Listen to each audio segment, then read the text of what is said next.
In this video, I'll show you how to create a simple sun flare effect in DaVinci Resolve using the Fusion page. Select your clip and move to the Fusion page.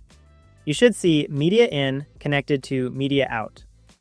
Press Shift and Space, type Lens Flare, and add the node between Media In and Media Out.